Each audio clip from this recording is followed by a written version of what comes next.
I was staying at my friend's place for the weekend. She was away on a trip with her family, but she had a small cat that was afraid of thunderstorms. In this weekend, we were supposed to get a really bad storm. Her cat was very independent though, usually just sitting alone in whichever room she felt like. It started storming the day before my friend left, and it continued throughout the whole weekend. This was on Saturday. Saturday, I had spent the night there with no issues at all. Her cat Molly did fine with the storm. That morning, I enjoyed relaxing on her comfy couch and reading. I always loved staying at my friend's place because it was out in the woods. It felt so isolated and peaceful. Midway through the day though, a call came in on the home phone. This was back when those were a common thing. I checked in case it was her trying to reach me, but it said unknown number, so I didn't answer. But a few minutes later, a call came through again. It said the same thing, unknown number. It rang out, but this time a voice came through on the answering machine. It was a quiet male voice. They just said one word, my friend's name, as if asking if she could hear him. He then hung up after a couple seconds of silence. I didn't know if this was someone she was talking to or like a family member or something, so I just texted her to let her know that someone called the home phone. I did find it strange that it came up as an unknown caller though. Over the next 3 hours, 2 more calls came in from that same number, but no more voice messages. My friend never responded either. I guess they were pretty busy.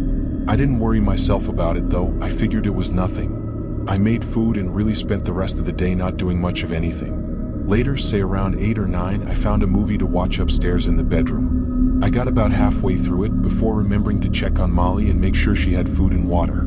I went downstairs, but was confused to see her standing right at the front door, staring at the crack in the doorway, like she was waiting for it to open.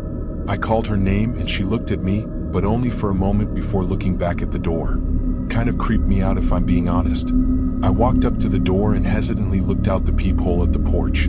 The glass had fogged up from all the rain, so everything was blurry and I couldn't really make out anything. But then something moved, enough for me to tell there was something or someone standing on the other side of the porch.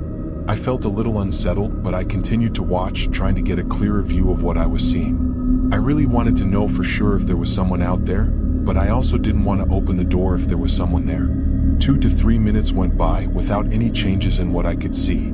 I thought I was just scaring myself for no reason. After all, if someone was out there, they would have knocked on the door by now. I left the door to go check on Molly's food and water, and grab myself some snacks for the movie. When I passed by the door again, Molly wasn't there anymore. I looked out just to double check and something looked different. It was still fogged up and blurry, but one of the shapes I saw wasn't there anymore, like it just disappeared. Was there really someone standing there the whole time? Feeling off about everything, I picked Molly up and brought her to the bedroom with me. I turned the movie back on and sat on the bed. The whole time the movie was playing, I couldn't shake a really unsettling feeling I had. 30 minutes went by, when suddenly Molly jumped off the bed and walked up to the bedroom door. She didn't scratch at it or look back at me like she wanted to go out. She just stared at the crack in the doorway exactly the same as she did at the front door, like someone was out there. My heart immediately started racing. I called her name in a shaky voice, but her focus was locked on the door. I got up from the bed and quietly walked over, then leaned my ear against the door. I couldn't hear anything. I then crouched down and peered under the crack between the floor. My whole body aggressively shot back. There was someone standing right outside the door, just a couple inches away. My eyes immediately looked at the doorknob. I had never even locked it.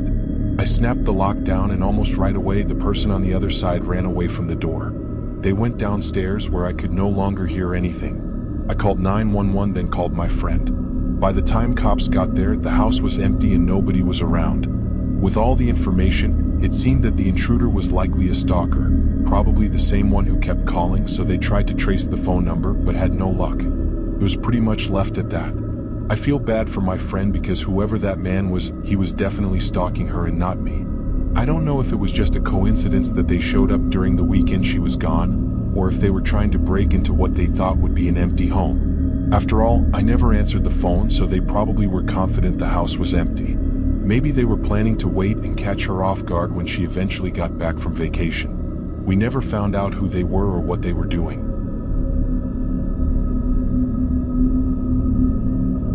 This was in mid-November of last year.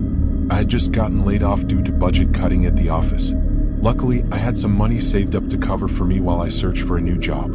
For several weeks, I was stuck at home just looking through lists of job openings on my laptop. After the first 2 weeks though, I started to get a bit impatient. I applied to pretty much every position I was interested in, and I hadn't gotten a single response. I ended up trying to look on different websites from the usual ones. One of them I had a bit more luck on, finding a few new ones to apply to, and later in the day I finally got an email from one of them. The manager introduced himself as Zach, and in the email he said his schedule was pretty packed, but he wanted to get an interview with me that night if possible.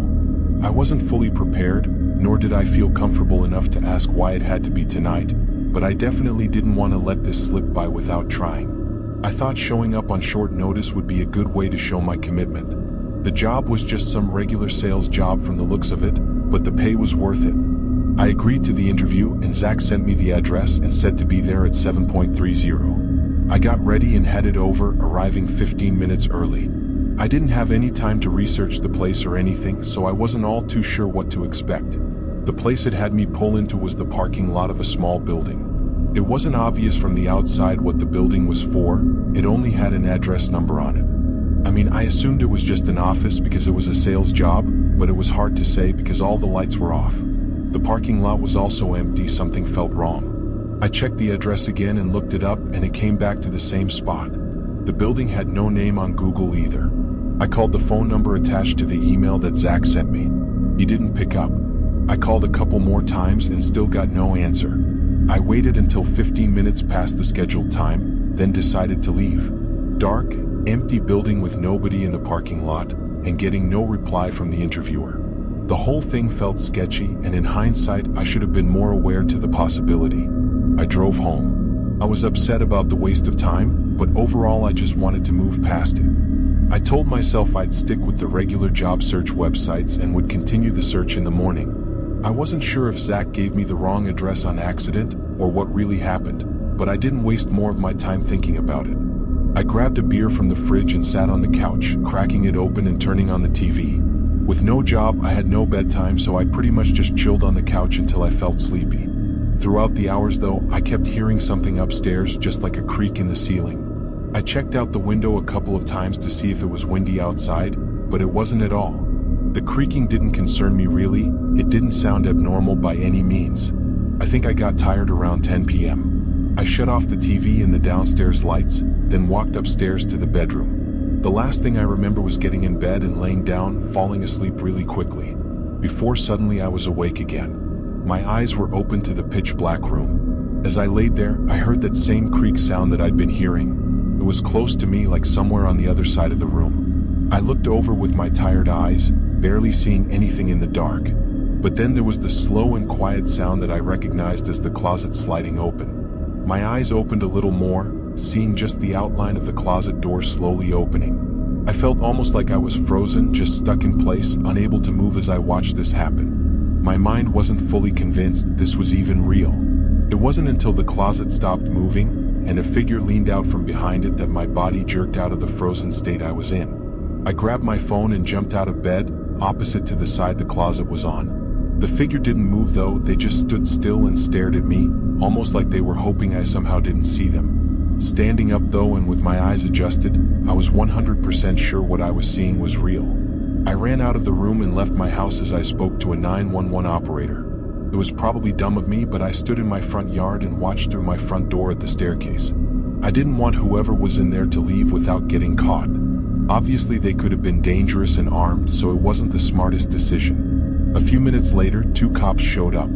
I never saw anyone come down the stairs, so I told them where I last saw the guy. They went in and found him still hiding in the closet. When they pulled him out and dragged him into the car, I couldn't believe how disturbing this guy looked. Oily, long and messy hair, disgusting clothes, and these wide, unfriendly eyes. He didn't say a single word as to what he was doing, but it only took a couple days to get the whole story. He had made these fake job listings on multiple sites. There were actually hundreds of fake listings he made, all for different types of jobs. Disturbingly, he had all my info from the resume I sent in, and he knew exactly when I'd leave my house for the interview, so he broke in while I was gone. That whole night, he was in my home with me and just a couple feet away while I was sleeping. However, we still never got an answer as to what he was planning to do. Without him outright saying it, there is no way for me to ever know what was going to happen that night.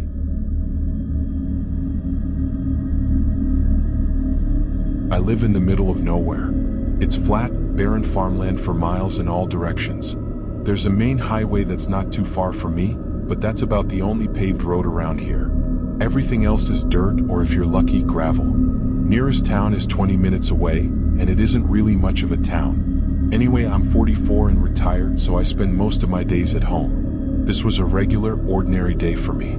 It was raining, which it had been for the last week, and I was inside going about my routine. Around noon, I decided to head out to my front porch to have a smoke and enjoy the falling rain. I don't know how long I sat out there for, probably an hour, when I noticed someone coming down the far dirt road that led up to my house. Again, it was flat land, so I could see pretty far, although the rain made it a bit more difficult. This person was on a bike, though, like an ATV motorcycle or a dirt bike, riding through the rain. I thought it was odd, but assumed they just mistook my driveway for being a dirt path. They kept coming down it, though, until they were getting really close to my house. They basically got right up to where my garage was before stopping. The man looked older but was wearing a full-face helmet, and he was sitting on the driveway looking at my house until he noticed me. He watched me for a moment, then turned around and rode back the way he came. That was probably one of the strangest encounters I'd ever had on my property. Nobody ever comes down here because they shouldn't. I had to assume it was just a mistake. I stayed out for a while longer, then the rain and wind started picking up, so I went back inside. I had almost entirely forgotten about the unforeseen visit earlier. I made another cup of coffee and relaxed inside. I was on a call with my brother for a while and took a nap as well. The day was chill, no errands to run or things to do around the house. The rain made a pretty sudden change around 8 p.m. though. There was thunder and lightning, and heavy downpour that thumped relentlessly against the old roof. But somehow through it, I heard the slightest sound of a heavy engine outside. It had that same dirt bike sound that was identical to the one that came by earlier in the day. I went up to my front window, seeing a headlight carving its way through the fog and rain. In the moment, I didn't even think about how crazy it was to be out riding at night in this awful weather, because all I could think about was why had they come back.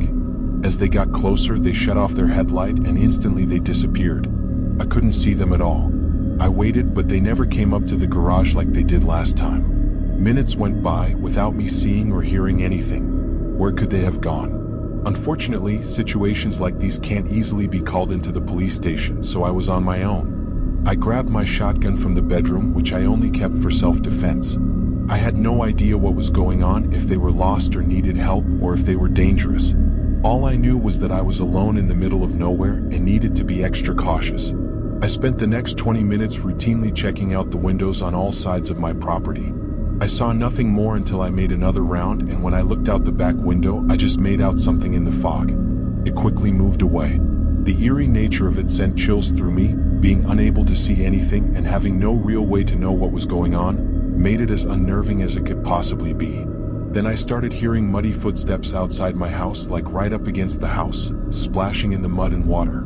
Every time I tried to get a look out the window, they'd move out of the way. I really didn't know what to do here. I felt if I let this go on for too long, things could get even more unpredictable and possibly messy. Clearly their intentions were not harmless. I went into the garage and got in my truck, then quickly opened the garage door, pulled out and closed it. My body was shaking the whole time, praying this didn't escalate. I moved the truck further out front and spun around to face the house. Finally, I turned on the high beams and the bar lights on the front. It immediately lit up my entire house, and standing right outside of one of the windows was a man. He was in full black clothing and holding a hammer in his right hand. It looked like he was trying to look into the window and maybe didn't even hear me pull out of the garage under the thunder and rain. The man sprinted off behind the house. I saw him get on his bike, which was laying in the grass far off from the house. He rode off into the dark. I stayed up that entire night. The next day I went into town and notified the sheriff's office of the encounter. I don't know who that was, but seeing the hammer in his hand, it seems clear he was trying to break inside and probably had malicious intent. Luckily, I didn't have to find out the hard way.